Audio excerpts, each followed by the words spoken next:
Mga ka-APEC, I'm Mary Hart Tapang Foroswelo, and from RCD Realty. I started my journey in selling APEC homes way back March 2017. So before, working din po ako sa company po sa Laguna Technopark. Napadpad po ako dito because of our OJT po sa school.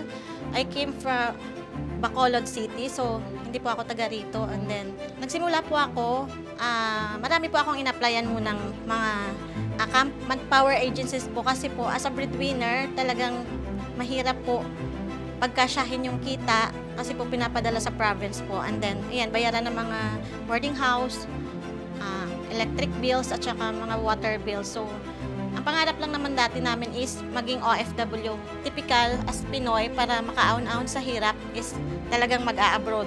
Itinigil na namin yung pag-a-apply abroad because na-scam po kami nung pinaka-latest namin na in-applyan. Nasa Italy dapat yun. So naglabas po kami ng malaking amount ng pera.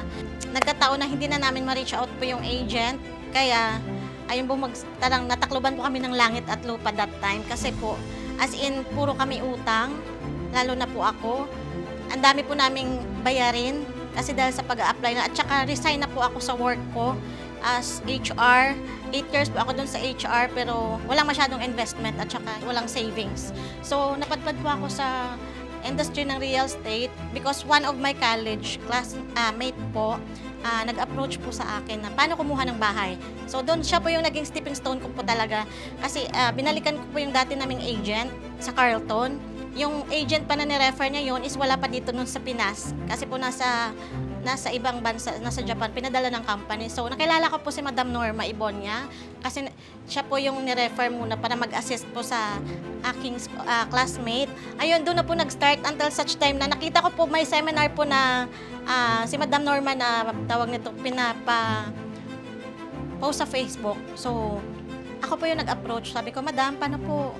Gusto ko po mag-part-time try. Umattend lang din po ako ng seminar. So, tanda ko pa noon way back 2017. Nasa McDo pa hineld ni RCD Realty. So, ang nag-sink in lang po sa aming mag-asawa is talagang may pera sa real estate. Kasi po, lahat po ng mga kanilang achievements, bahay, sasakyan, yun, nakapagtapos ng pag-aaral. So, ayun lang yung nag-sink in sa amin. Sabi ko, may pera pala talaga dito. So, tinry po siya namin and then sinundan na po namin yung buong process po. So, doon na po nag-start. Sobrang thankful din po ako sa aming broker, sa RCD Realty. Kasi po, bakit po? Kasi first talaga niya na in-introduce po is first na mag-focus lang sa APEC Homes kasi dito daw kami talaga yayaman.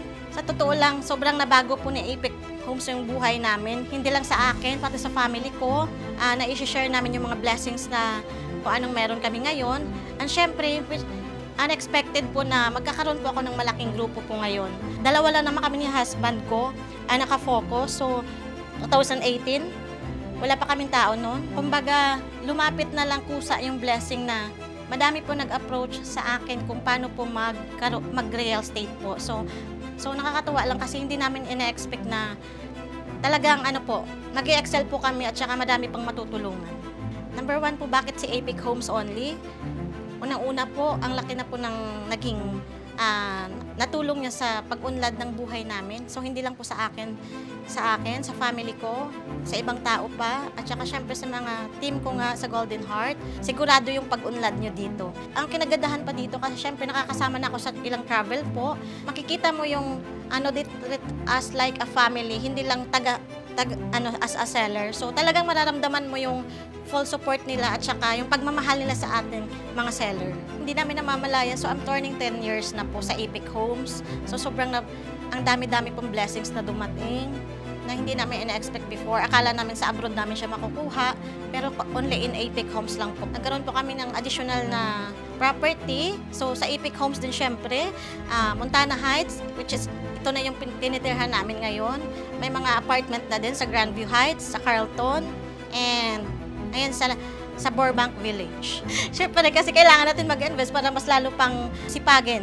Unang-una, binenta ko po, ayan, tanda ko si Ma'am V, Montana Heights. Kaya po na-inlove din kami sa location, kaya po ay napa-invest kami kahit wala po siya sa plano. Pero thanks God kasi nga talagang kinaya po lahat.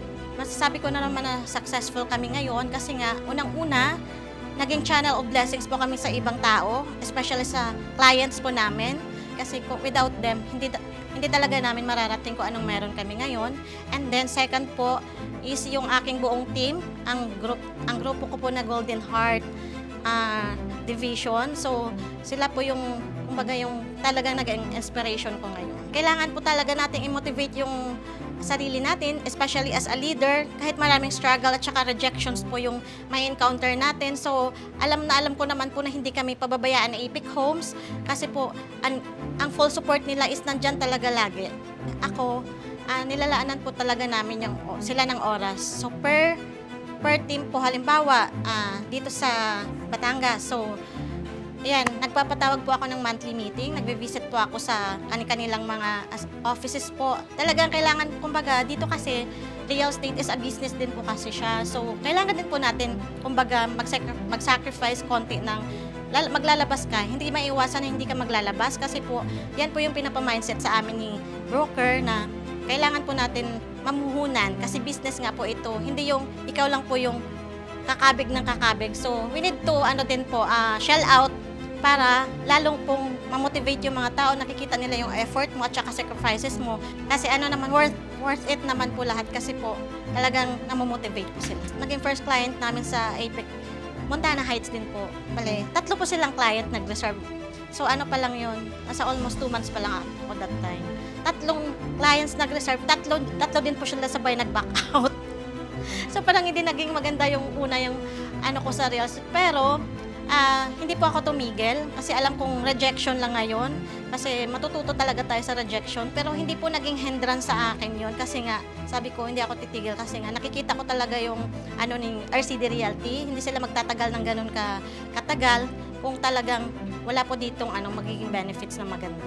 So pagtulong, so yan po talaga dapat yung first i-mindset natin kasi po yung based doon kasi sa ibang mga hindi nagtatagal sa ganitong industry, ang gusto nila kumita agad.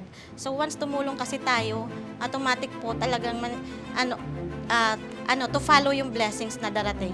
Mostly po yung clients namin came from referral po sa mga sa client din namin. Bakit ako napili dito sa ka-Apex Spotlight? Para ma-share ko naman sa lahat kung ano yung mga naging achievements, at the same time yung mga rejections na meron kami, na wag po tayong susuko, tuloy-tuloy lang po tayo, and syempre talagang mananalig lagi tayo kay Lord na bigyan tayo ng guidance lagi sa ganitong ating trabaho.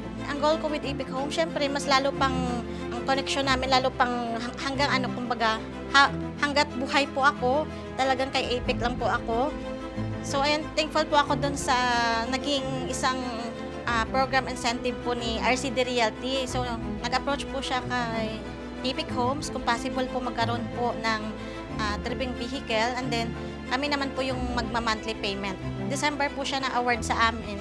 And syempre sa ibang lalo na sa mga incentives program po ni Epic Homes.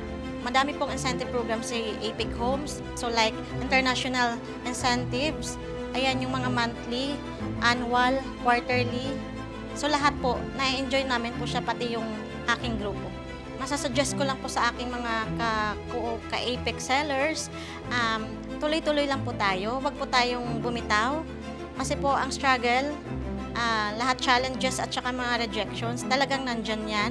Pero tibayan na natin yung loob natin kasi po sa Epic Homes naman nandyan palagi, nakasuporta po sa atin. Siyempre ang aking inspirasyon, unang-una siyempre ang aking asawa, and then my family, and then siyempre of course ang buong grupo ko po. Kasi without them, hindi ko rin po ma-achieve kung anong meron ako ngayon. Kasi teamwork po talaga yung very best para ma-achieve natin yung mga goal natin. Ayan, syempre yung goal ko po is long-term talaga with Epic Homes. Kung ano yung meron kami ngayon, mas lalampasan pa namin. Kaya talagang nagsusumika po kami ng buong grupo ko, lalo na mag-expand sa iba't ibang location. Talagang nagsusumika pa kami na magkaroon pa ng malaking grupo po sa Parting North. Epic is not only a company, pero sila po ang tumutulong para maging maunlad ang ating buhay. I'm Mary Heart Tapang. Ang makasama sa ka-Apex Spotlight ay sobrang blessed, grateful, and thankful.